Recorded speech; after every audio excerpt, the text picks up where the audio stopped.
শুভেচ্ছা। আমন্ত্রণ চ্যানেল 24 এর সাপ্তাহিক আয়োজন ইস্পাহানি মির্জাপুর চা নিবেদিত মুক্ত কণ্ঠে, সাথে রয়েছি আমি মোহাম্মদ ইমতিয়াজ। চ্যানেল 24 এর টিম সার্চলাইটের একটি অনুসন্ধানী রিপোর্টে উঠে এসেছে সাতক্ষীরাতে কথিত বন্দুক যুদ্ধ এবং নি ক্যাপিং অর্থাৎ হাঁটুতে বা পায়ে পরিকল্পিতভাবে গুলি করে চিরতরে পঙ্গু করে দেওয়ার বেশ কিছু নির্মম এবং মানবাধিকার বিবর্জিত ঘটনা। প্রতিবেদন বলছে যে কেবল 2013 থেকে 2016 সালের মধ্যেই এমন ঘটনার সংখ্যা প্রায় অর্ধশত এবং 2014 সালের নির্বাচনকে কেন্দ্র করে এই ধরনের ঘটনা অনেকটাই বেড়ে যায়। এই নিয়ে আমাদের হাতে একটি প্রতিবেদন রয়েছে, আমরা শুরুতেই দেখে আসব।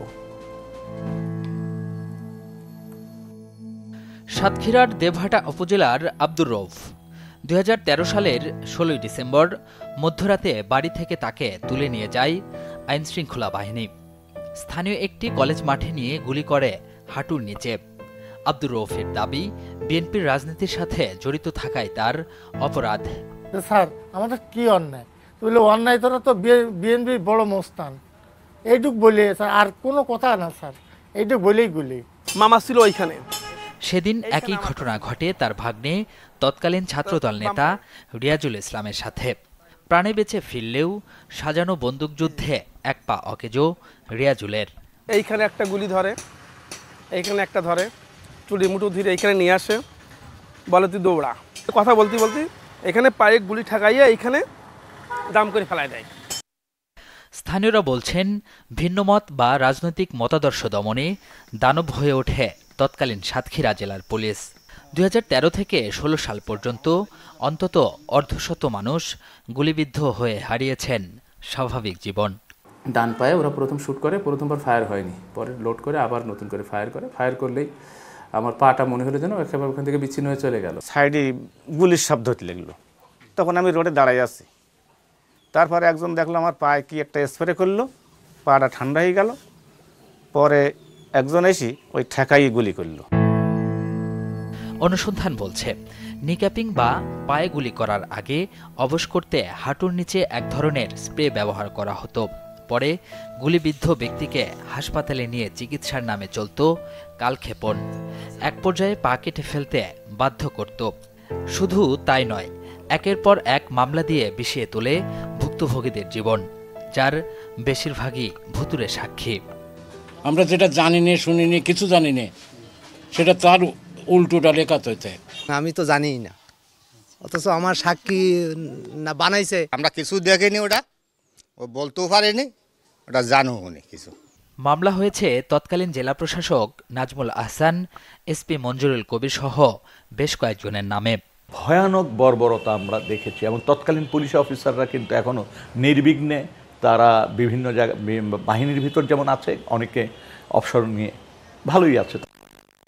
কথিত বন্দুকযুদ্ধের নামে পরিকল্পিত এই মিশনে যারা জড়িত তাদের কেউই ধরা পড়েননি, বরং আইনশৃঙ্খলা বাহিনী তাদের পালাতে সহযোগিতা করেছে বলে অভিযোগ উঠেছে।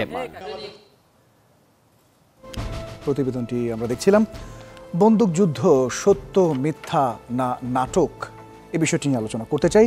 সম্মানিত অতিথি হিসেবে স্টুডিওতে আমার সাথে যুক্ত রয়েছেন মানবাধিকার কর্মী নূর খান, রয়েছেন সাবেক ডিআইজি খান সাইদ হাসান জ্যোতি, এবং নিউজরুম থেকে আমাদের সাথে যুক্ত রয়েছেন চ্যানেল 24 এর ক্রাইম অ্যান্ড ইনভেস্টিগেশনের স্টাফ রিপোর্টার সোহেল রানা, এবং একজন ভুক্তভোগী আমাদের সাথে যুক্ত রয়েছেন মোহাম্মদ শামসুল আলম বুলবুল, তিনি অনলাইনে সাতক্ষীরা থেকে আমাদের সাথে যুক্ত রয়েছেন। অনেক ধন্যবাদ আপনাদের চারজনকে আমাদের সাথে যুক্ত হবার জন্য। সোহেল রানা, আপনাকে দিয়ে শুরু করব। আপনার প্রতিবেদনটি আমরা দেখছিলাম। আপনি তো এই কথিত বন্দুকযুদ্ধ বা যেটা বলছিলাম নি ক্যাপিং নিয়ে মাঠ পর্যায়ে অনুসন্ধান করেছেন। আপনার পর্যবেক্ষণে আসলে কি বিষয়গুলো উঠে এসেছে? একটু শুরুতেই বলে রাখি যে মাঠ পর্যায়ের যে অনুসন্ধান আমরা শুরু করি তার আগেই কিন্তু আমাদের টেবিল ওয়ার্ক করতে হয়, এবং সেইখানে আমরা আমি শুনতে পাচ্ছি না অবশ্য। হ্যালো, হ্যাঁ সোহেল, শুনতে পাচ্ছি এখন, বলেন। আমি একটু বলে রাখি যে মাঠ পর্যায়ে অনুসন্ধান শুরুর আগে আমাদেরকে টেবিল ওয়ার্ক করতে হয়, এবং এখানে আমরা মামলার নথি বিশ্লেষণ করে থাকি, এবং এখানে বেশ কিছু পয়েন্ট যদি আমরা পাই সেই পয়েন্টগুলো ফাইন্ড আউট করে থাকি। এছাড়াও মূলত ঘটনার পারিপার্শ্বিকতা, সাক্ষী বিশ্লেষণ, সে সময়ের প্রত্যক্ষদর্শীদের সাথে কথা বলা, এই সব কিছুই কিন্তু আমাদের অনুসন্ধানের একটা পর্যবেক্ষণ। ঠিক এই অনুসন্ধান করার ক্ষেত্রেও আমরা শুরুতে মাঠ পর্যায়ে গিয়ে যারা ভুক্তভোগী আছেন তাদের সাথে আমরা কথা বলার চেষ্টা করি। তারা তাদের বক্তব্য এবং অভিযোগের বিষয়গুলো আমাদের কাছে খুলে বলেন। তারা দাবি করেছেন কাউকে বাসা থেকে তুলে নেওয়া হতো, কাউকে বাজার থেকে প্রকাশ্যে তুলে নেওয়া হতো, জনসম্মুখে প্রকাশ্যে তুলে নিয়ে তারপর তাদেরকে থানায় নিয়ে যাওয়া হতো এবং সেখানে নির্যাতনের ঘটনা ঘটতো। একটা পর্যায়ে যখন রাত হতো, হয়তোবা ওই দিনে কিংবা পরের দিন মধ্যরাতে নির্জন কোনো একটা জায়গায় নিয়ে যাওয়া হতো এবং সেখানে আইন শৃঙ্খলা রক্ষাকারী বাহিনীর যারা অভিযান সংশ্লিষ্ট কর্মকর্তা তারা সেখানে ফাঁকা গুলি ছুটতেন এবং দেখা গেল যে উড়ো গুলি, কখনো ফাঁকা গুলি, কখনো মাটির দিকে গুলি করতেন এবং একটা পর্যায়ে যে ভুক্তভোগী তাদের হাঁটুর নিচে কিংবা পায়ে বন্দুকের নল ঠেকিয়ে গুলি করা হতো।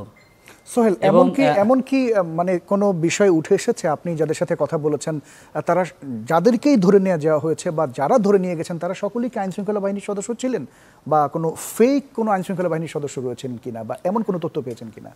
আমরা একটা তথ্য পেয়েছি যে একজনকে যশোরের শার্শা থানা এলাকা থেকে গ্রেপ্তার করা হয়েছিল এবং পরবর্তীতে তাকে একটা নির্জন জায়গায় নিয়ে যাওয়া হয়েছিল।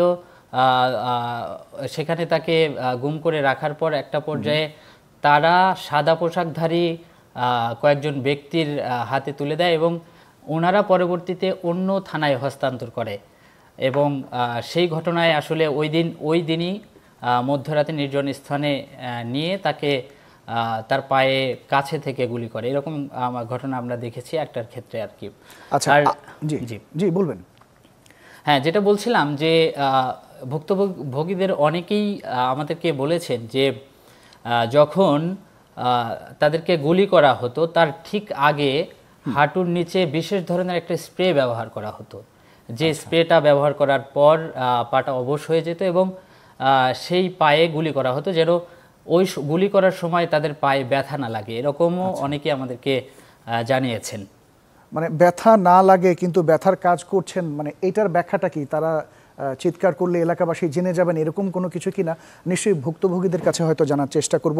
আরেকটি বিষয় একটু ছোট্ট করে যদি বলেন যে আপনি তো সাতক্ষীরা জেলা নিয়ে কাজ করেছেন এবং দীর্ঘদিন ধরে কাজ করার ফলশ্রুতিতেই এই প্রতিবেদনটি আপনি করেছেন। এর বাইরে কোনো জেলায় এমন কোনো তথ্য পেয়েছেন কি? যেমন কক্সবাজারে এরকম ছিল, পাশে যশোর, ঝিনাইদহ এই এলাকাগুলোতেও আমরা বেশ কিছু এলিগেশন আমরা পেয়েছি। হয়তোবা এই এলিগেশনগুলো পাওয়ার পর আমরা মামলার নথি বিশ্লেষণ করব এবং পরবর্তীতে হয়তোবা আমরা চেষ্টা করব যে এই সব এলাকা নিয়ে আসলে এ ধরনের কতগুলো ঘটনা ঘটেছে এবং এটা নিয়ে আসলে কাজ করার সুযোগ তৈরি হবে কিনা সেটা আসলে ইন ফিউচারে সেটা জানা যাবে। এবং সবগুলো কি রাজনৈতিক মামলা এই ধরনের কিছু না অন্য কোনো ধরনের মামলাও রয়েছে? এখানে যারা রাজনৈতিকভাবে যারা প্রতিপক্ষ কিংবা ভিন্ন রাজনৈতিক মতাদর্শের ব্যক্তি তাদের সংখ্যাটা বেশি। এছাড়াও রাজনৈতিক প্রতিপক্ষ ছাড়াও সাধারণ মানুষও কিন্তু এখানে রয়েছেন এবং তারা ক্ষতিগ্রস্ত হয়েছেন। যেমন সাতক্ষীরার দেবহাটা উপজেলার সখীপুর কলেজ মাঠের পাশের একজন আমরা ভুক্তভোগীকে পেয়েছিলাম। তিনি মূলত কৃষক। আচ্ছা, সেই কৃষক যখন আইনশৃঙ্খলা বাহিনীর বিশেষ অভিযান পরিচালনা করে ঠিক তখন উনি আসলে কাজে বের হয়ে যাচ্ছিলেন। প্রতিমধ্যে তার কাঁধে কোদাল দেখে হয়তোবা ভেবেছিলেন যে সেও আক্রমণ করতে পারে কিংবা সেও কোনো রাজনৈতিক দলের কর্মী বা মতাদর্শ হতে পারে। এটা ভেবে আসলে তাকেও গুলি করা হয় এবং তার সম্ভবত তার পেটে কিংবা পেছনে গুলি লাগে এবং তারপর থেকে উনি হাসপাতালে ভর্তি হয়, সঠিক চিকিৎসাও পাননি। পাশাপাশি উনি যেটা বলছিলেন যে উনি কোনো রাজনৈতিক দলের সাথে যুক্ত না, বলির পাঠা হয়েছেন। অনেক ধন্যবাদ সোহেল রানা, আপনার কাছে আমরা আবারও আসবো নিশ্চয়ই। আমাদের একজন ভুক্তভোগী শামসুল আলম বুলবুল আমাদের সাথে রয়েছেন। জনাব শামসুল আলম বুলবুল, ঠিক কি হয়েছিল, কি ঘটনা ঘটেছিল আপনার সাথে একটু ছোট্ট করে যদি আমাদের বলেন দর্শকদের। বিসমিল্লাহির রহমানির রহিম। আসলে আমি ওই সময় ঢাকাতে থাকতাম। ওই দিন আমি আপনার ঢাকা থেকে জাস্ট এটা হচ্ছে 29 আগস্ট 2014। ওই দিন ঢাকা থেকে বাসায় আসি। বাসা ঠিক না, বাসাতে ওই সময় আমরা আসতে পারতাম না, সাইডেই থাকতাম। আমি আমার বাসারই আমার বাসা একই গ্রামে অন্য একটা বাসায় থাকতাম মাঝে মধ্যে এসে। আচ্ছা। তো ওই দিন রাতেও আসছি আমি, ম্যাক্সিমাম তখন রাত 10টা বাজে, অ্যারাউন্ড 10টার দিকে আমি এসে মোটামুটি হালকা কিছু খাওয়া দাওয়া করেই আমরা ঘুমাই পড়ছিলাম। ক্লান্ত ছিলাম অনেক, ঘুমাই পড়ছিলাম 11টার দিকে। রাত 12টা 12:30টার দিকে হঠাৎ করে, আমি ওই সময় এলাকায় আসতাম না, বা আমরা তো মোবাইল আমাদের নাম্বারগুলো চেঞ্জ করা হয়েছিল আর কি, যাতে ট্রেস না করতে পারে প্রশাসন। যাই হোক, তো আমি যে এলাকায় আসছি এটা আমাদের কেউ জানতো না, ইভেন আমার বাবাও জানতেন না আর কি। যে বাসায় আসছে ওনারাই জানতেন শুধু, আর আমার সাথে দুটো ছেলে আসছিল, ওরা দুইজন জানতো। তো ওরা দুইজন আলাদা দুই জায়গায় ছিল। প্রশাসন আমাকে, আপনার পরিবার জানতেন না কেন? আপনার পরিবারের সাথে ট্রেস করতে, নাম্বারগুলো ট্রেস করা হতো, এরকম কিছু? আমি হ্যাঁ এরকম বিষয়। আর আমি মূলত পরের দিন ভোরবেলা বাসায় যেতে চেয়েছিলাম, ভোরবেলা ফজর আজানের আগে আর কি। আচ্ছা, যাই হোক, এমনি দিনের বেলা, জি জি। তো ওই বাসা থেকেই মূলত আমি ঘুমাই পড়ছি। হঠাৎ করে রাতে 12:30টার দিকে আমাকে ওই যে আমার সাথে শিবিরের কলরা পৌরসভার সেক্রেটারি ছিল, ওই ছেলেটা ছিল, ও অন্য বাসায় ঘুমাইছিল। এখন ও হঠাৎ করে ফোন দিল, ফোন দিয়ে বলছে, ভাই এরকম পুলিশ আসছিল, তো আমাদের রুবেল অ্যারেস্ট হয়ে গেছে, আর আমি পালাই চলে আসতে পারছি, মনে হয় ওরা চলে গেছে, আপনি একটু খোঁজ নেন। তো যাই হোক, তখন আমার মধ্যে একটু ডাউট হইলো যে আসলে পুলিশ তো ওদের তাড়ানোর জন্য আসার কথা না। আমি তখন ওই বাসার মানে রাস্তার দিকে একটা দরজা ছিল, দরজাটা হালকা মানে খুলে আমি রাস্তার দিকে তাকায় দেখি মোটামুটি পুলিশ চলে আসছে বাসার আঙিনায় অলরেডি, লাইন দিয়ে আসতেছে, টর্চ লাইট মারতে মারতে। তখন আমি ওই দরজাটা আবার আস্তে করে ঠেলে দিলাম, দিয়ে মোটামুটি বন্ধ করে দিয়ে ওই পিছন সাইডে আরেকটা দরজা ছিল, ওই দরজাটা খুলে আমি লাফ দিয়ে পড়ি। লাফ দিয়ে ওখান থেকে মোটামুটি আত্মরক্ষার চেষ্টা করি, পালাই যাওয়ার চেষ্টা করি। তো আমি যে সাইড দিয়ে বের হয়ে যাওয়ার চেষ্টা করছিলাম, ওই সাইডে এসে দেখি ওরা আগেই ঘিরে ফেলছে সব। পুলিশ মোটামুটি প্রায় 40-50 জনের মতো ছিল, ওরা আগে ওই সাইড ঘিরে ফেলছে। তখন আমার আর বের হওয়ার কোনো পথ ছিল না, আমি পাশে একটা পুকুর ছিল, পুকুরে লাফ দিয়ে পড়ছি। যাই হোক, লাফ দিয়ে পড়লে ওখান থেকে ওরা পরবর্তীতে আমাকেও পুকুর তো ঘিরে ফেলছে। ওরা মোটামুটি আমার দিকে অস্ত্র তাক করে এবং হচ্ছে আত্মসমর্পণের ব্যাপারে ওরা বলে আর কি। তখন আমিও দেখলাম আসলে এখানে শুধু শুধু ইয়ে করার কোনো মানে হয় না, ধরা তো পড়ে গেছি, তো আমি সারেন্ডার করি এবং আমি ওখান থেকে পুকুরের একেবারে ধারে চলে আসলে ওরা আমার হাত ধরে উঠায় নিয়ে নিত। আচ্ছা, নিয়েই আমার কাছে জানতে চাই যে আপনার নাম কি। তো আমি একটু তখন আমার নাম তো শামসুল আলম বুলবুল, তো বুলবুল নামটাই মূলত সবাই চেনে আর কি, বুলবুল নামে চেনে, পরিচিত আমি বুলবুল নামে এলাকার দিকে। তো আমি শামসুল আলম, ওই আলমটুকু বলি যে আমি আলম। তো ওরা বলে, না আপনি বুলবুল হয় না। তখন আমি বুঝছি যে আসলে ধরা পড়ে গেছে, শুধু শুধু আর হাইড করার কিছু নাই। তখন আমি বললাম যে হ্যাঁ। তখন ওরা ওই আমার হাতে হ্যান্ডকাপ লাগাইলো, লাগাই মোটামুটি যে ঘরে আমি ছিলাম ওই ঘরের মধ্যে আমাকে আবার নিয়ে গেল। তো নিয়ে বলছে অস্ত্র কোথায়, আমি বললাম দেখেন অস্ত্র আছে কিনা ঘরের মধ্যে খুঁজে, আমরা আসলে অস্ত্রের রাজনীতি করি না, এটা আপনারা জানেন। তারপরে শুধু শুধু বলতেছেন যখন, খুঁজে দেখেন। যাই হোক, ওরা আর ওখানে দাঁড়ায়নি। আমার সাথে আরেকটা ছেলে ছিল, ছোট একটা ছেলে, ওই সে তখন 8-এ পড়ে। ওই ছেলেটাকেও আমার এক বন্ধু, ছোট ভাই, ওকে ওখান থেকে উঠাই নিল, নিয়ে আমাদেরকে হাঁটতে হাঁটতে পাশেই মোড় ছিল একটা, আমাদের সোহেল ভাড়া আসছিলেন, ওখানে গেছিলেন আর কি। ওই মোড় থেকেই আমাকে মোটামুটি হচ্ছে গাড়িতে উঠাই নেয়, গাড়িতে উঠাই নেয় এবং ওই ছেলেটাকে উঠায়। আমি তখন বললাম কি ওকে ছেড়ে দেন, ছোট মানুষ। যাই হোক, ওই ছেলেটাকে ছেড়ে দিল, আমাকে ওখান থেকে উঠায় নিয়ে আসলো থানাতে। থানাতে নিয়ে এসে যাই হোক, আমাকে যে টিম অ্যারেস্ট করছিল, আমার মনে হচ্ছিল এরা আমাকে সেভ করার চেষ্টা করছিল আর কি। আপনাকে যে থানা নিয়ে গেছে সেটা কোন থানা? কলারুয়া থানা। আচ্ছা, কলারুয়া থানা, ওকে, কলারুয়া থানা। তো এই টিম আমার মনে হয়েছিল যে ওরা আমাকে সেভ করার চেষ্টা করছিল। থানাতে এসে ওরা ওসি সাহেবকে বলছিল যে স্যার উনি তো আহত। তার মানে আমি ওই যে দৌড় মেরে ইয়ে করতে যে আমার মাথায় কিছুতে লেগে মানে কেটে গেছিল হালকা। মানে পুকুরে যখন আপনি ঝাঁপ দিলেন সেই সময়টা? জি জি জি জি, মেবি ওই সময়, আমি শিওর না, আমি বুঝতে পারি নাই কখন কাটছে না কাটছে। পুকুর থেকে উঠে যখন আমি পুলিশের ভ্যানে উঠতে যাই, তখন দেখি আমার মুখ টুক সব রক্তে ভিজে গেছে, শার্টও ভিজে গেছে আর কি। আচ্ছা আচ্ছা। যাই হোক, তো ওই অবস্থায় ছিলাম। এখন ওরা বললো স্যার উনি তো আহত, ওনাকে হসপিটালে নিয়ে যাইতে হবে। তো ওসি সাহেব বললেন না, এখন হসপিটালে নিয়ে যাওয়া দরকার নেই, আগে ভিতরে বসাও, থাক ওইদিকে, তারপরে দেখা যাবে। তো যাই হোক, আমাকে ডিউটি অফিসারের রুমে বসানো হলো কিছুক্ষণ। ওই আমার বিভিন্ন তথ্য নিলেন ওনারা। এর মধ্যে থানাতে মোটামুটি একটু রব উঠে গেছে, আমাকে অ্যারেস্ট করে নিয়ে আসছে। বিভিন্ন দিক থেকে প্রশাসনের টুকটাক আমার পরিচিত অনেকেও ছিল যারা আমাকে চিনতেন, আমি তাদেরকে ফিজিক্যালি চিনতাম না। তারাও এসে তাকাচ্ছেন আমার দিকে, খোঁজ খবর নিচ্ছেন এইভাবে আর কি। যাই হোক, পরবর্তীতে আমার পাশে একটা রুমে বসায় রাখলো কিছুক্ষণ। আমার টয়লেট লাগছিল ওই সময়, আমি বললাম যে আমি টয়লেট করতে যাবো, তো ওই হ্যান্ডকাপ লাগানো অবস্থায় আমাকে টয়লেট দেখাই দিল। টয়লেটে গেলাম, টয়লেট করেই আমি উজু করতেছিলাম একটু, সেই সময় বাইরে থেকে ধাক্কা দিল যে তাড়াতাড়ি আসেন, আপনাকে ডাকতেছে অফিসে স্যাররা। আচ্ছা, বের হলাম, বের হওয়ার পরে আমাকে টর্চার সেলে নিয়ে গেল আর কি। থানাতে একটা টর্চার সেলে নিয়ে যাওয়া হলো। তখন রাত বাজে কটা আনুমানিক? আমি মানে শিওর না, তবে 12:30 থেকে 1টার মধ্যে হবে, তবে 12:30 হওয়ার সম্ভাবনাটাই বেশি, 12:30 থেকে 1টার মধ্যে। আচ্ছা আচ্ছা। তো টর্চার সেলে নিয়ে মোটামুটি ওখানে আমাকে ওই প্রথমে বিভিন্ন ব্যাপারে বিভিন্ন প্রশ্ন করে আর কি, বিভিন্ন ধরনের প্রশ্ন, উদ্দেশ্যমূলক প্রশ্ন আর কি। যাই হোক, তো আমি তো জানি না আসলে কিছু, আর ওই সমস্ত বিষয় আমাকে জানতে চাইছে, কোনো বিষয়ের সাথে আমি কোনো সময় জড়িত ছিলাম না।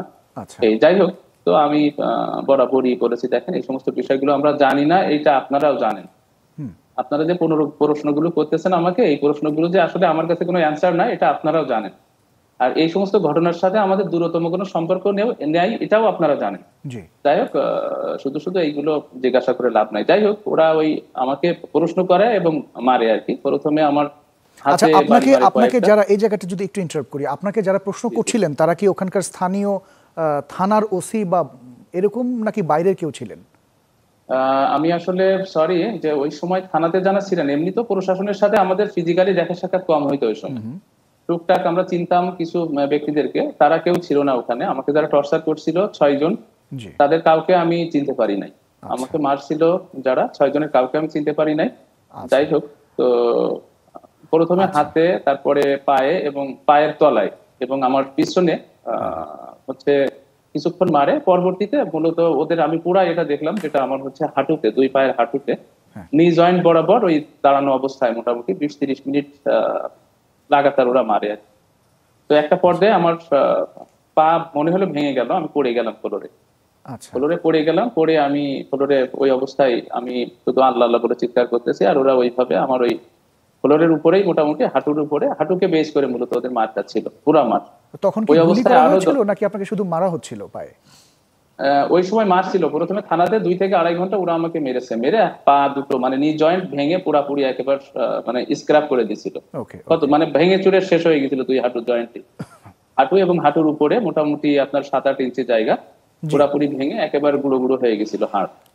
তো এই মার শেষ করে ওরা ওই বাই রোটেশন 5-6 জন মিলেই মারছিল আর কি, 2-2.5 ঘন্টা মতো মেরে তারপর যখন আমি ওই শোয়া অবস্থা থেকে পরে উঠায় হাতলওয়ালা যে কাঠের চেয়ার, হাতলওয়ালা কাঠের চেয়ারে আমাকে বসায়, পরবর্তীতে বসায় আমি ওই যে বারবার আসলে আল্লাহ বলে চিৎকার করছিলাম, তো মুখে পরবর্তীতে ওরা গামছা দিয়ে আমার মুখটা বেঁধে দেয়, বেঁধে দিয়ে আমার হাতে হ্যান্ডকাপ লাগানো ছিল, তো পিছনে একদম টেনে ধরছিল আর কি, আর সামনে ঠিক ওই চেয়ারে বসা থাকা অবস্থায় পাটা যেভাবে থাকে ওই অবস্থায় ওই হাঁটুর উপরে এবার মোটামুটি মানে একেবারে ফিল্মি স্টাইলে মার এবং পুরা আপনার 5-6 জন মিলে বাই রোটেশন, একজন কষ্ট ক্লান্ত হয়ে গেলে আরেকজন এইভাবে মারে। তো যাই হোক, আমি যখন মানে মারতে মারতে ওরাও ক্লান্ত হয়ে গেছে আর আমিও 2-2.5 ঘন্টা ধরে মার খেয়ে আমার তখন তো পা দুটো ভেঙে চুরে অলরেডি পুরা হয়ে গেছে এবং আমারও মানে জীবনী শক্তি নিঃশেষ হয়ে যাওয়ার মতো অবস্থা। আচ্ছা জনাব শামসুল আলম বুলবুল, আমরা আপনার কাছে এই জায়গাটা একটু থামাই, আপনার কাছে আবারও আসবো। আমাদের সাথে আরো 2 জন অতিথি রয়েছেন, আমরা তাদের সাথে একটু আলাপ করতে চাই। আপনার কাছে এই নিয়ে আবারও আমরা নিশ্চয়ই জানার চেষ্টা করব। জনাব নূর খান, আপনি ভুক্তভোগীর কথা শুনছিলেন, আমাদের প্রতিবেদন আপনি দেখেছেন, এটি মানবাধিকার লঙ্ঘনের কোন পর্যায়ের আসলে? দেখেন, একটা হচ্ছে পর্যায়টা আমরা পরে আলোচনা করি, এটি গত 15 বছরের এদেশের চেহারা। অর্থাৎ আমরা কিন্তু এই ঘটনাগুলি সারা বাংলাদেশেই ওই সময়কালে 13 থেকে 16, 17, 18 এবং নির্বাচনে আগে পিছে হয় হাঁটুতে গুলি করার ঘটনা দেখেছি, নয় ভেঙে চুরে ফেলানোর ঘটনা দেখেছি, না হলে গুমের ঘটনা দেখেছি, না হলে ক্রস ফায়ারের ঘটনা দেখেছি। এবং এই সব কিছুই হয়েছে একটা ভয়ার্থ পরিবেশ তৈরি করা, যাতে কোনো মানুষ রাজা কোনো অপরাধ করলে সেই বিষয়ের দিকে যাতে আঙুল তুলতে না পারে, প্রশ্ন না করতে পারে, সেই রকম একটি করা। এটি মানবাধিকারের চূড়ান্ত লঙ্ঘন, আইনের চূড়ান্ত লঙ্ঘন। এবং এই কাজটি যারা করেছেন একেবারে স্পষ্টত তাদের নাম জানা যায়। এই পুলিশ অফিসার বলেন বা র্যাবের কর্মকর্তা বলেন, যাদেরকেই বলেন, তাদের কিন্তু চেনা যায়, জানা যায়, তাদের চেহারার পত্রপত্রিকায় এসছে বিভিন্ন সময়ে, তারা পদক পেয়েছেন, কখনো কখনো প্রেসিডেন্ট পদক, কখনো পুলিশ পদক, কখনো আরও ব্যবসায়ীদের পদকও পেয়েছেন।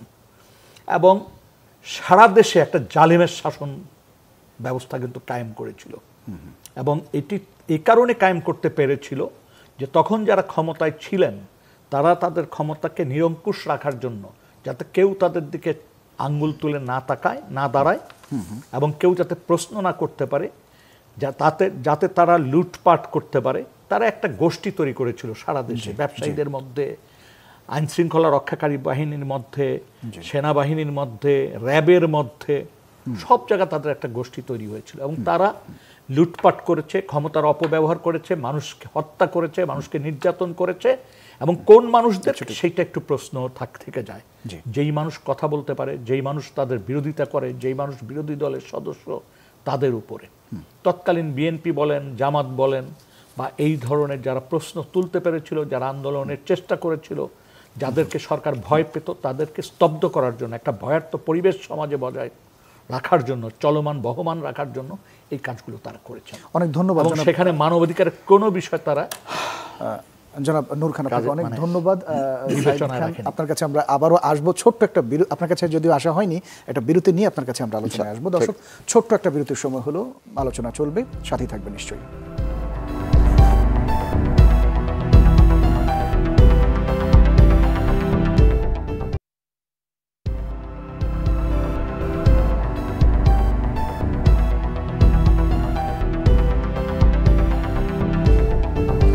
বিরতির পর আরও একবার স্বাগত ইস্পাহানি মির্জাপুর চা নিবেদিত মুক্ত কণ্ঠের সাথে রয়েছে মোহাম্মদ ইমতিয়াজ খান, সাইদ হাসান জ্যোতি। প্রতিবেদনটি আপনি দেখছিলেন এবং আমাদের একজন ভুক্তভোগীও যুক্ত ছিলেন, তার কথা শুনেছেন, আমাদের প্রতিনিধির কথাও আপনি শুনেছেন। এবং একটা সাজানো নাটকের মাধ্যমে পরিকল্পিতভাবে তাদের গুলি করা হয়েছে এবং দেখা গিয়েছে যে তারা সুচিকিৎসাও ঠিকভাবে তখনও পাননি। আপনি সাবেক ডিআইজি হিসেবে আইনশৃঙ্খলা বাহিনীর এই কর্মকাণ্ডে কিভাবে ফিল করেন, আসলে আপনার কাছে কি মনে হয়?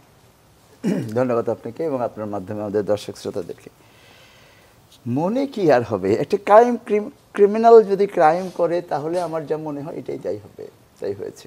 এটা তো সাধারণ নাটক ফটক এগুলো। আপনি যেটা বললেন, আইন প্রয়োগকারী সংস্থার আর প্রয়োগকারী এনফোর্সমেন্টের সাবেক সদস্য হিসাবে আমি আইনের প্রায়োগিক কথাগুলোই বলবো। এতক্ষণ আমি যেগুলো শুনলাম, কষ্টের কথা, সমস্যার কথা, এগুলো ছিল ডেসক্রিপশন। হ্যাঁ, কিন্তু এটার প্রেসক্রিপশনটা কি সেটা আমি মোটামুটি বলার চেষ্টা করব আমি আমার অভিজ্ঞতা থেকেই।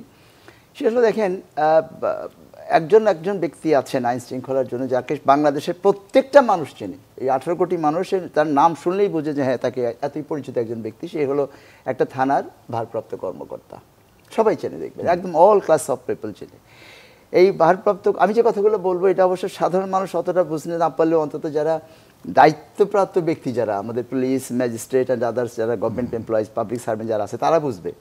আমি সেই জন্য তাদের উদ্দেশ্যে আমি বলতে চাই, তাদেরকে আমি ওয়ার্ন করতে চাই যে এনিওয়ে। তো এই যে যেটা বলছিলাম যে ভারপ্রাপ্ত কর্মকর্তাকে সবাই চেনে এবং he is the sole responsible person to ensure law and order situation in his area of responsibility, যেটাকে আমরা জুরিসডিকশন বলি। তার দুইটা কাজ, একটা হলো অপরাধটাকে প্রতিরোধ বা প্রিভেন্ট করবেন, আর যদি কোনো কারণে প্রিভেন্ট করতে না পারে তাহলে ডিটেক্ট করবেন। এই দুইয়ের মধ্যে যদি তার কোনো রকম কোনো গাফেলতি বা অন্য কোনো কিছু থাকে তাহলে he will be held responsible. এই রেসপন্সিবিলিটিটা দুইভাবে হবে। যদি সকল সদিচ্ছা থাকা সত্ত্বেও, চেষ্টা করা সত্ত্বেও যদি না পারে, ব্যর্থ হয়, তাহলে তাকে ইনএফিসিয়েন্সির চার্জে তারপরকে রিপ্লেসমেন্ট করে দেওয়া যাবে।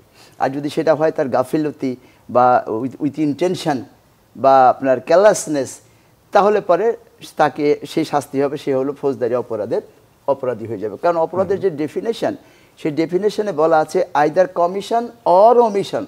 একজন কমিট করবে, সে যেমন অপরাধী, সেটা ঠেকানোর যার দায়িত্ব, সে যদি সেই কাজটা না করে অমিট করে, সেও সমান অপরাধী হবে। আপনি অফিসার ইনচার্জকে ফিক্সড করেন, তোমার এখান থেকে ধরে নিয়ে গেছে বা তুমি লোকজনকে ধরেছো, ধরার পরে তুমি আরেকজনকে হ্যান্ড ওভার করছো, হাও, এটা তো মানে তুমি তখন কিডন্যাপের পার্ট হয়ে গেছো। এবার এই অফিসার ইনচার্জ কিন্তু শুধুমাত্র থানার ইন্সপেক্টর না। আমরা এভাবে বলতে পারি যে থানার ইন্সপেক্টর হলো থানার ওসি, জেলার এসপি হলো জেলার ওসি, একটা রেঞ্জের ডিআইজি অথবা পুলিশ মেট্রোপলিটন পুলিশের কমিশনার, সে হলো তার ওই জেলা বিভাগের অথবা তার এরিয়ার ওসি। এবং আইজিপি ইজ দ্য তাকে আমরা আইজিপিকে বলতে পারি সে বাংলাদেশের ওসি। কাজে এই ওসির রেসপন্সিবিলিটি কিন্তু ওসি থেকে শুরু করে একদম আইজি পর্যন্ত যাবে। তো এখন ওসি সাহেব মানে আমি বলতে ওসি বলতে কিন্তু ইন্সপেক্টর থেকে আমি আইজি পর্যন্ত রেসপন্সিবল লোকদেরকে বলছি। আপনি এই যে একটা লোককে ধরে নিয়ে আসা হলো, আপনি কি ঠিকমতো কোনো কারণ ছাড়া আপনি কাউকে ধরতে পারেন না, এবং যখন এই অ্যারেস্টটা মানে জাস্টিফাইড না হবে তখন it will be amounting two kidnap. আপনি একটা লোককে মন চাইলেও আপনার সাথে কোনো একটা ব্যাপারে শত্রুতা আছে, আপনার সাথে কোনো কিছু পছন্দ হচ্ছে না, আপনাকে ধরে নিয়ে আসলেন তথাকথিত 54 বা সন্দেহ করতে হলে আপনাকে জাস্টিফাই করতে হয়, সেটার প্রভিশন আছে।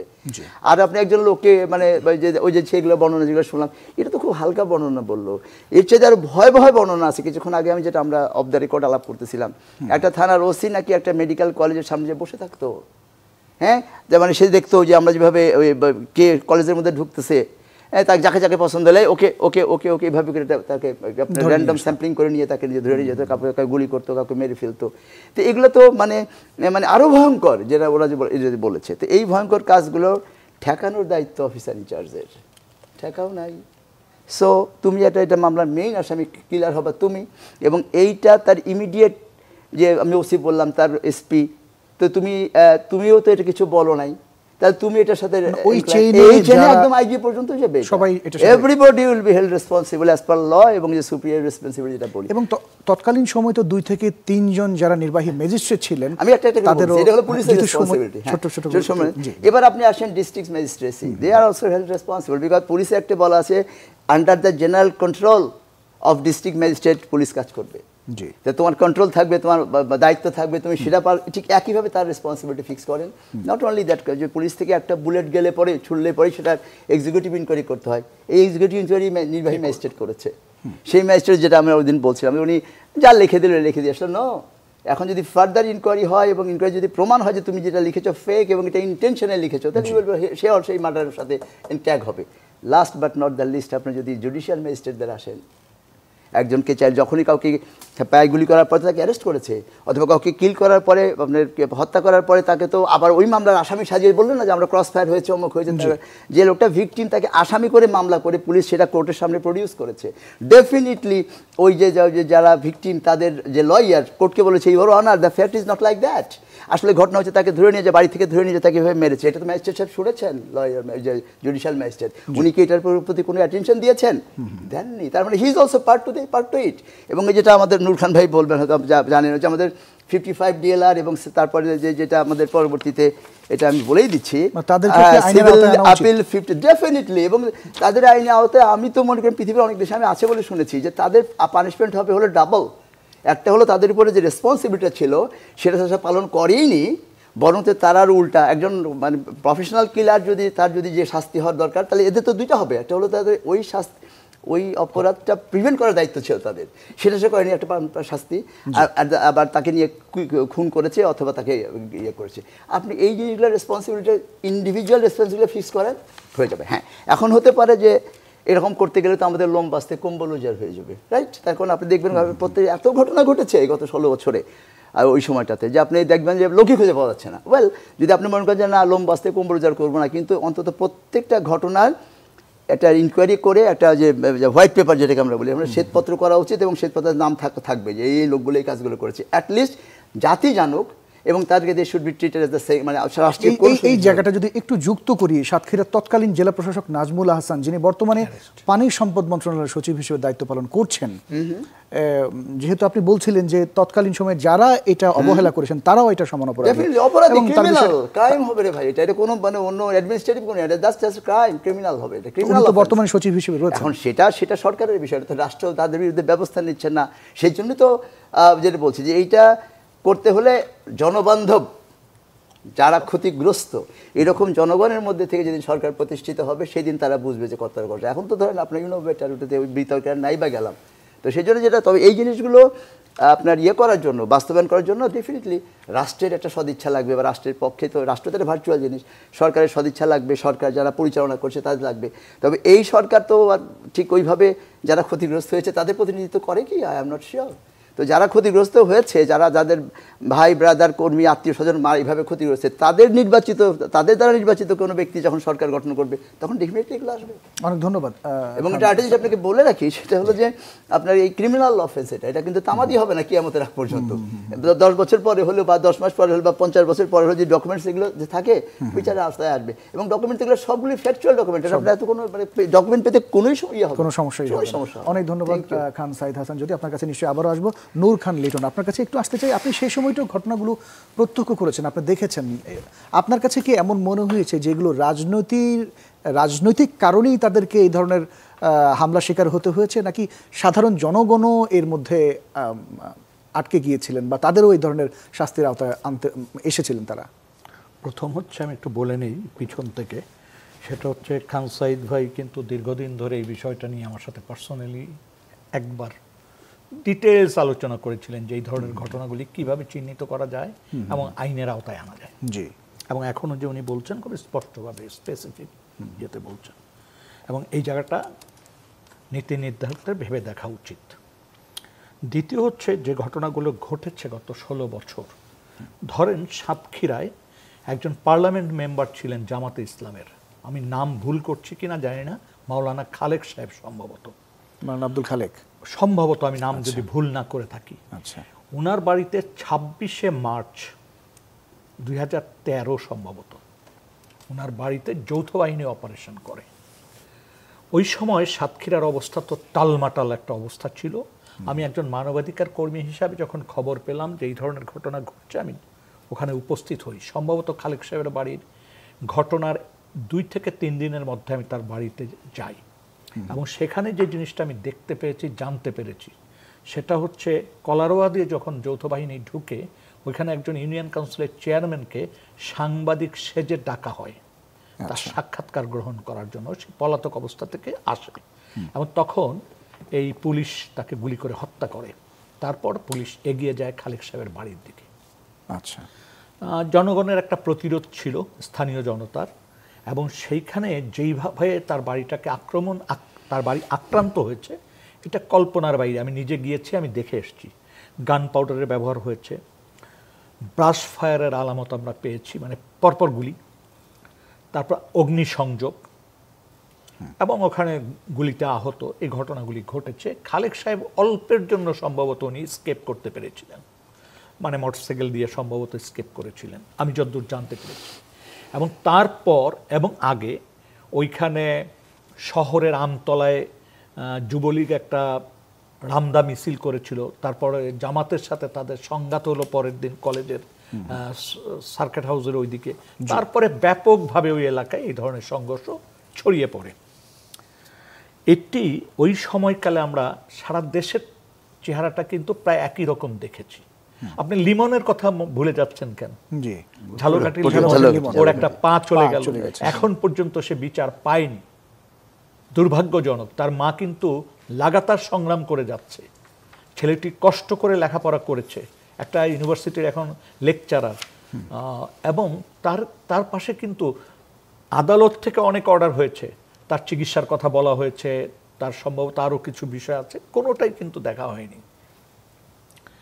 এবং সারা দেশে আমরা যে আজকে নির্বাহী ম্যাজিস্ট্রেটের কথা বলছি, নির্বাহী ম্যাজিস্ট্রেট শুধু না, যারা বিচার কাজ পরিচালনা করেছেন, দুর্ভাগ্যজনক হচ্ছে পায়ে গুলি খাওয়া অবস্থা, মাথা ভাঙা, তারা এজলাসে হাজির হয়েছেন, একটিবারও এই বিচারকরা জিজ্ঞেস করেননি আপনার এই অবস্থাটা কেন। অথচ আল্লাহর কাছে যে কি জবাব দিবেন, মানুষের কাছে বাদ দিয়ে আল্লাহর কাছে কি জবাব দিবে? টাইম উইল কাম ইনশাআল্লাহ। গাড়িতে আহত রাজনৈতিক কর্মীকে রাখা হয়েছে, বা একজন সাধারণ মানুষকে আহত। শুধু যে রাজনৈতিক কর্মী এটার শিকার হয়েছেন তা না, 10 জন হলেও সাধারণ মানুষ শিকার হয়েছেন। 90 জন রাজনৈতিক কর্মী, 10 জন সাধারণ মানুষ, বা আরো কম বেশি হতে পারে। গাড়ির ভিতর রাখা হয়েছে, ম্যাজিস্ট্রেটের মানে কোর্টে যে বলা হয়েছে উপস্থিতি, মানে কোর্ট নির্দেশ দিচ্ছে, কোর্ট না দেখে নির্দেশ দেয় কি করে? কন্ট্রারি টু এই পেপার যেটা আপনার সামনে দিয়েছি, সব মানে আইন, আদালত, কনস্টিটিউশন, ফৌজদারি, পিআরবি কোনো কিছুকে পাত্তা দেয়নি। জি জি, কি পুলিশ, কি ম্যাজিস্ট্রেট, কি বিচারক। এবং দুর্ভাগ্যজনক হচ্ছে সর্বোচ্চ আদালতও নিয়ন্ত্রিত ছিল। অনেক ধন্যবাদ নূর খান, আপনার কাছে চমৎকার করে উত্তর পেয়েছি। আবারও নিশ্চয়ই আপনার কাছে আমরা আসছি। সোহেল রানা, আপনি আমাদের অতিথিদের কথাগুলো শুনছিলেন। নির্যাতনের সহিংসতার একটা পদ্ধতির কথা আমরা জানছিলাম, নিক্যাপিং, যেটাকে বিচার বহির্ভূত শাস্তি হিসেবে গণ্য করা হয়। এবং আপনি যে প্রতিবেদনটি করেছেন, এই প্রতিবেদন করবার পরে আমাদের যে সোশ্যাল মিডিয়া প্ল্যাটফর্মগুলো রয়েছে সেখানে অনেকেই কমেন্ট করছেন যে এতদিন পরে কেন গণমাধ্যমে এই বিষয়গুলো উঠে আসলো, এর আগে কেন উঠে আসেনি? গণমাধ্যমে এর আগে এই ঘটনা উঠে আসেনি এটা বলা ঠিক হবে না। ঘটনা উঠে এসেছে, বাট ঘটনার পেছনের যে ঘটনা এই বিষয়গুলো কিন্তু উঠে আসেনি। এর পেছনে কয়েকটা কারণও রয়েছে। আমরা স্থানীয় গণমাধ্যম কর্মী যারা ছিলেন তাদের কয়েকজনের সাথে আমরা কথা বলেছি। এই যে অভিযানের পরিচালনা করা হতো, অভিযান সংশ্লিষ্ট যেসব কর্মকর্তারা ছিলেন তারা অভিযান পরিচালনার পরে তারা যে ধরনের বার্তা গণমাধ্যমে দিতেন সেগুলোই আসলে প্রচার এবং প্রকাশ করতে হতো। পাশাপাশি একটা অঘোষিত সেন্সরশিপ এটা কিন্তু ছিল, যার কারণে সব ঘটনা উঠে আসেনি। আরেকটা বিষয় হচ্ছে যে ওই সময় যারা ভুক্তভোগী ছিলেন তারা যেমনটা বলছিলেন যে তাদের মধ্যেও একটা ভয় কাজ করেছিল।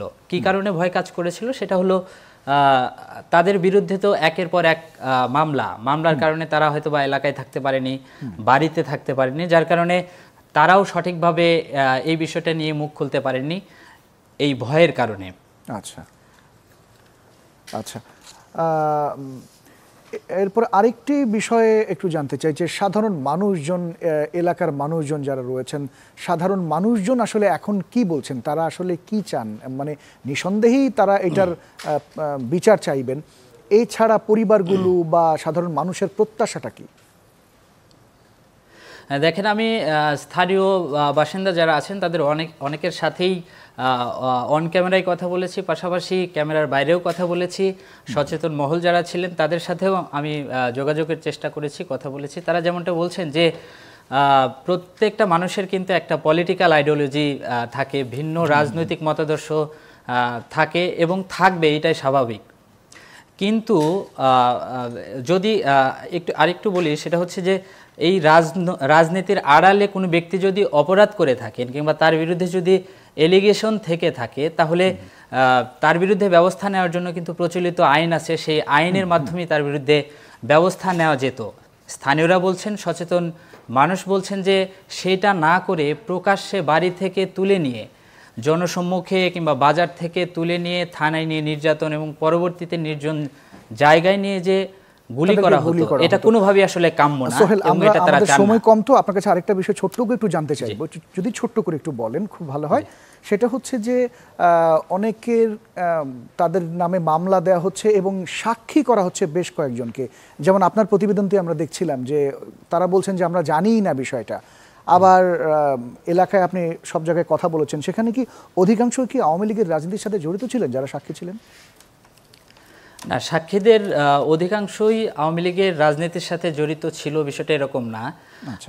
এখানে নিরপেক্ষ এবং স্থানীয় অনেক ব্যক্তিও ছিলেন, তবে যারা ঘটনা আসলে জানেনি না। কেউ বলছেন যে তাদেরকে বাড়ি থেকে ডেকে নিয়ে সাক্ষী করা হতো, কেউ বলছেন যে তারা ঘটনাস্থলে উপস্থিতই ছিলেন না অথচ তাকে জব্দ তালিকার সাক্ষী করা হয়েছে। আবার কেউ বলছেন যে এত বছরও তারা আসলে সাক্ষী হওয়ার বিষয়টি জানেনই। সবচেয়ে আশ্চর্যের বিষয় হচ্ছে যে আমরা স্থানীয় আওয়ামী লীগের রাজনীতির সাথে যারা জড়িত এরকম পদধারী কয়েকজন নেতার সাথে কথা বলেছি, তারাও বলেছেন যে এই ঘটনা তারা আমাদের মুখ থেকেই শুনলেন যে এই ঘটনায় তাদেরকে সাক্ষী করা হয়েছে। অনেক ধন্যবাদ আপনার কাছে। যদি সময় পাই আবারও আসার চেষ্টা করব। মোহাম্মদ শামসুল আলম বুলবুল, আপনার কাছে একটু আসতে চাই এই মুহূর্তে। আপনি বলছিলেন যে প্রায় 2 থেকে আড়াই ঘন্টা আপনাকে মারা হলো, তারাও ক্লান্ত হচ্ছেন, 5 জন মারছিলেন পর্যায়ক্রমে, তারা মারতে ক্লান্ত হয়ে যাচ্ছিলেন এবং আপনি মার খেতে ক্লান্ত হয়ে যাচ্ছিলেন। এর পরবর্তী ঘটনাটি একটু ছোট্ট করে জানতে চাইব। পাশাপাশি আপনার কাছে কি মনে হয় আপনাকেই কেন টার্গেট করা হলো? আচ্ছা, যাই হোক, থানা থেকে ওই মারের পরেই আমাকে, যখন আমিও মোটামুটি আমার অবস্থাও খারাপ, তখন আমাকে চোখ বেঁধে ওরা প্রিজন ভ্যানে উঠায় নেয়। নিয়ে মোটামুটি 5-7 মিনিট গাড়ি চালানোর পরে আমাকে গাড়ি থেকে আবার নামায় নেয়। নিয়ে তারপরে আকাশের দিকে মুখ করে শোয়াই দেয় এবং দুই পায়ে হাঁটুতে মানে ঠেকায় গুলি করে, প্রথমে ডান পায়ে পরে বাম পায়ে। আচ্ছা, যাই হোক গুলি করে ওইভাবে গাড়ির ভিতরে আমাকে আবার ছুঁড়ে ফেলে দেয় এবং আমি গাড়িতে কিছুটা হেলান মতো দিয়ে পড়ি আর কি। ওই অবস্থায় কলারোয়া থেকে সাতক্ষীরা পর্যন্ত নিয়ে সাতক্ষীরা সদর হসপিটালে যখন নিয়ে যায়, ফজর আজান হচ্ছিল আমার ভালো মনে আছে, সদর হাসপাতালে নিয়েই আমার চোখটা খুলে দেয় আর কি। চোখ খুলে তারপরে এবার হসপিটালের ভিতরে নামাই নেয়। নামায় যা হোক ওখানে কোনো চিকিৎসা দেয়নি, আমার মাথা দিয়ে কেটে গেছিল, ওখানে মানে কোনো ধরনের অ্যানেস্থেসিয়া ছাড়াই আপনার সেলাই দিয়ে দেয় আর কি। সেলাই দিয়ে ওইভাবে আমাকে ওই যে দুই পা তো ক্ষত হয়ে গেছিল, ভেঙে চুরে শেষ। এরপর গুলি এক পাশ থেকে ঢুকে আর এক পাশ থেকে ভেঙে চুরে নিয়ে বের হয়ে গেছে। আর ডান পায়ে হচ্ছে ভিতরের পুরা নিয়ে চলে গেছিল, আর বাম পায়ের হচ্ছে নি জয়েন্টের উপরের অংশ প্যাটেলা সহ নিয়ে চলে গেছিল। তো যাই হোক এইভাবে মূলত আমাকে নিয়ে হসপিটালের ফ্লোরে শোয়াই রাখে। পরবর্তীতে বিনা চিকিৎসায় মোটামুটি ওভাবেই ছিলাম। পরে ওখান থেকে বোঝা যাচ্ছিল যে পা কেটে ফেলার ওরা চক্রান্ত করতেছে, সারাদিন বিনা চিকিৎসায় ফেলে রাখছিল। পরে আমরা টাকা পয়সা দিয়ে ডাক্তারকে ম্যানেজ করে ওখান থেকে খুলনা মেডিকেলে করে নিই। যাই খুলনা মেডিকেলের ওই দিন রাতে আমাদের যাইতে যাইতে রাত প্রায় 11টা বেজে যায়। ওই দিন রাতে কোনো চিকিৎসা হয়নি। তো প্রিজন সেলের পরিচালক আমাকে মোটামুটি সংক্ষিপ্ত ভাবে ওই একটু ড্রেসিংটা করাই দেন। পরের দিন সকালবেলা আপনাকে হাসপাতালে রেখে তারা চলে যায় পুলিশ, মানে তার মানে আপনি এরপরে ছাড়া পেয়ে গেছেন? না না না না, আমি পুলিশ হেফাজতেই ছিলাম, পুলিশ হেফাজতেই ছিলাম আর কি। যাই হোক পরের দিন আবার খুলনা মেডিকেলের যিনি হচ্ছে অর্থোপেডিক বিভাগের সহকারী ছিলেন, উনি আমার পা দেখে একটা কমেন্টস করছিল যে মনের সবটুকু মাধুরী মিশিয়ে মেরেছে আর কি। যাই হোক, তো উনি ওই এক্সরে রিপোর্ট এবং আমার পায়ের অবস্থা দেখে বলছিলেন যে এখানে পা রাখা সম্ভব না, আপনারা ঢাকাতে চলে যান। যাই হোক, আমার ওখান থেকে আবার সাতক্ষীরা আসতে হয়। সাতক্ষীরা এসে আপনার হচ্ছে কোর্ট অর্ডার এবং সাতক্ষীরা কারাগারে হাজিরা দিয়ে ওখান থেকে অর্ডার নিয়ে ওই দিন রাতে আমি ঢাকাতে যাই এবং পরের দিন ভোরবেলা কেন্দ্রীয় কারাগারের গেটে গেলে ওখান থেকে আমাকে ওই অ্যাম্বুলেন্সে করেই পঙ্গু হসপিটালে পাঠানো হয় আর কি, কারারক্ষীদের দিয়ে। যাই হোক, তারপরে 3 মাস 13 দিন আমি কেন্দ্রীয় হচ্ছে পঙ্গু হসপিটালে কেন্দ্রীয় কারাগারের তত্ত্বাবধানে চিকিৎসা নিই। যাই হোক, অনেকগুলো অপারেশন হয়। পরবর্তীতে কেন্দ্রীয় কারাগারে ছিলাম 2 মাস, 10.5 মাস আমি কারাগারে থাকি অবস্থায়। চিকিৎসা তো কারাগারের মধ্যে যেভাবে হয় আর কি। যাই হোক, তো ওইভাবে মোটামুটি আমার পা ফিক্সড হয়ে গেছিল। যাই হোক, তারপরে সার্ভাইভ করেছি প্রায় 2019 সাল পর্যন্ত আমি, আমার পা ফিক্সড ছিল। পরে অনেকগুলো অপারেশন করা হয়েছে, প্রায় 30-32টা, দেশে এবং দেশের বাইরে। ইন্ডিয়াতে আমি দিল্লিতে একটা হসপিটালে প্রায় 6 মাস ভর্তি ছিলাম একটা না। ফিজিওথেরাপি নিয়েছি প্রায় 1 বছরের উপরে। যাই হোক, তারপরে আলহামদুলিল্লাহ এখন কিছুটা হাঁটা চলাফেরা করতে পারি, বাট নি জয়েন্টে আমার এবং হচ্ছে মাসলে পাওয়ার না থাকার কারণে হাঁটতে সমস্যা হয়। শামসুল আলম বুলবুল, আমরা একেবারে শেষ প্রান্তে, আপনি এখন কি চান? আমি যেটা চাই সেটা হচ্ছে প্রথমত আমি নট অনলি আমি, সারা বাংলাদেশে আমার যারাই ভুক্তভোগী, যারা ভিকটিম হয়েছে প্রত্যেকটা মানুষের আমি মনে করি এক্সপেকটেশন একটাই যে কোনো সময় যেন আর এইরকম মানে আপনার বিনা বিচারে কাউকে এভাবে মানে রাতের আধারে কোনো মায়ের সন্তানকে মায়ের কোল থেকে তুলে নিয়ে না যাওয়া হয়, কোনো স্ত্রীর কোল থেকে তার স্বামীকে যেন তুলে নিয়ে না যাওয়া হয়, কোনো সন্তান যেন তার বাবাকে বা তার বোন তার ভাইকে এভাবে রাতের আধারে মোটামুটি পুলিশ তুলে নিয়ে গেল, নিয়ে পরে হত্যা না করে বা এভাবে পা ভেঙে না যায়। আপনার কাছে কি এটা মনে হয় যে আপনি শিবির করতেন বলেই আপনাকে আসলে এই ধরনের টার্গেট করা হয়েছে, এমনটি কি মনে হয়, নাকি ভিন্নতা রয়েছে আপনার? এক বাক্যে বলবেন। আর ভিন্নতা থাকার তো আমি আর কোনো কারণ দেখি না, এটা ছাড়া আর কোনো কারণ আছে বলে আমার মনে হয় না। অনেক ধন্যবাদ আপনাকে জনাব নূর খান। আপনি শুনছিলেন এবং এখন যারা রয়েছেন, যারা ভুক্তভোগী, তারা বলছিলেন যে তারা এটার সুষ্ঠু বিচারগুলো চান। তারা কি ধরনের বিচার পেতে পারেন এখন, বা তাদের কি করণীয় থাকতে পারে, ছোট্ট করে যদি বলেন। দেখেন, ছোট করে বলার বিষয় না। হ্যাঁ, আসলেই তাই, কিন্তু যেহেতু সময় একেবারে দুর্ভাগ্যজনক হচ্ছে এই দেশে এত কিছু ঘটার পরও কিছু মানুষ এই ঘটনাগুলি বিশ্বাস করতে চায় না। কিন্তু ঐতিহাসিক প্রয়োজনে এই ঘটনা যাতে আর না ঘটে এই দেশে, সেই জন্য সত্যিকারের ঘটনা উন্মোচিত হওয়া দরকার। এটার জন্য আমরা রাজনীতি দিয়ে বিবেচনা না করি, দলীয় দৃষ্টিভঙ্গির থেকে যাতে বিবেচনা না করি, এটি প্রকৃত ঘটনাগুলি উদ্ঘাটন করা। এবং সবচেয়ে জরুরি যে বিষয়টা আমার কাছে এখন মনে হয় সেটা হচ্ছে সারা দেশের এই যে ওসি সাহেবরা যে আছেন, কোনো না কোনো এলাকায় ঘটনা ঘটছে, মানে পাতালেও ঘটে নাই, আসমানেও ঘটে নাই, ঘটছে তো এই ল্যান্ডে। সুতরাং কোনো না কোনো থানা এলাকার ভিতর ঘটেছে এবং সেইখানে প্রাথমিক রেসপন্সিবিলিটি দাঁড়াবে ওই থানার ওসি সাহেবের। সেটা যদি র্যাবও ঘটায়, সেটা রেসপন্সিবিলিটি কিন্তু ওই থানার। জিডি নেন নাই বা জিডি নিয়েছেন, পত্রপত্রিকায় ঘটনা দেখেছেন, তার একটা নৈতিক দায়িত্ব, অফিসিয়াল দায়িত্ব পড়ে যে ওই ঘটনা সম্পর্কে তার জানা। এবং দুর্ভাগ্যজনক গত 15-16 বছরে যা ঘটেছে সব কিছু অবজ্ঞা করা হয়েছে, আইনকে অবজ্ঞা করা হয়েছে, ঘটনাকে অবজ্ঞা করা হয়েছে, মানুষের জীবনকে তুচ্ছ মনে করা হয়েছে এবং শুধুমাত্র নিজেদের লুটপাট এবং তোষামত করার জন্য ক্ষমতাসীনদের এই কাজটি করা হয়েছে। এবং আজকে সময় এসছে এই সরকারের বেশি কিছু করার তো দরকার নাই ভাই, এই যে অপরাধগুলি সংগঠিত হয়েছিল এইটারে আইনের আওতায় নিয়ে আসা এবং এটা আনার জন্য খুব করে মানে বহু আইন বিশারদ দরকার হবে, বহু রকম ইনভেস্টিগেটর দরকার হবে, এত কিছুর দরকার নাই। আপনি ওসিগুলিকে চিহ্নিত করেন, সময়কে চিহ্নিত করেন, ঘটনাগুলোকে চিহ্নিত করেন, সুপ্রিয়র রেসপন্সিবিলিটিতে চলে আসেন, সব কটাকে এখন ধরা সম্ভব। ওই শুধু এসপি মঞ্জুল কবির কেন, মঞ্জুল কবির বাপ শুদ্ধ টানা যাবে, সেই কাজটি 10 মাসে কিন্তু হয়নি, দুর্ভাগ্যজনক। আমরা নানান জিনিস নিয়ে চিন্তা করি, নানান বড় বড় আয়োজন। আরে ভাই, এই দেশে গণহত্যা হয়েছে, এই দেশে সুপরিকল্পিতভাবে রাজনৈতিক কর্মীদের হত্যা করা হয়েছে, এই দেশে বিভাজন করা হয়েছে হত্যার জন্য, এদেশের মানুষকে দাস বানানো হয়েছে।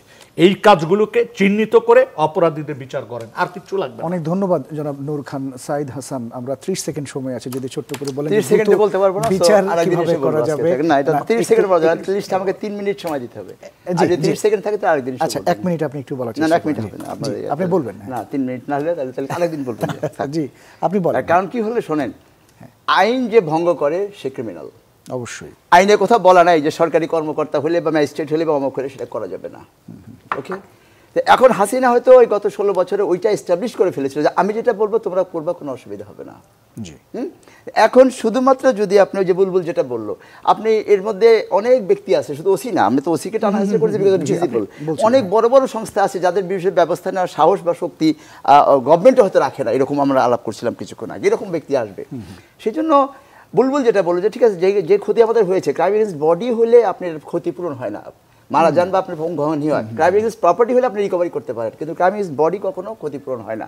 তো বুলবুলের যে প্রত্যাশাটা যে ওইটাও যদি আমরা এনশিওর করতে চাই যে আমাদের ফিউচার যাতে এরকম না হয়, তাহলে সেই জন্য এটা এই যে যেটা বললেন নূর খান সাহেব যেটা বললেন যে এটা করা সম্ভব, সেই জন্য আমাদের দরকার হলো একজন হজরত উমরের মতো একটা শাসক যদি আমরা পাই যে ন্যায় প্রতিষ্ঠা করার জন্য কোনো রকম চিন্তা করবে না যে কে খুশি হলো, কে রাগ হলো। হ্যাঁ, আবার যেখানে বিনয়, যেখানে তার ব্যর্থতা, সেখানে সে আবার বিনয়ের অবতার হয়ে যাবে। এরকম একজন হজরত উমরের অপেক্ষায় আমরা আছি, জাতি আছে। যদি কখনো পাওয়া যায়, সব সমস্যার সমাধান হয়ে যাবে এবং এটা এনশিওর করতে পারবে এই উমরের মতো কোনো শাসকই, এছাড়া কেউ হবে না। তাহলে আমরা শুধু আত্মনাদ করে যাব, আলোচনা করবো, টকশো করবো, এভাবে চলতে থাকবে।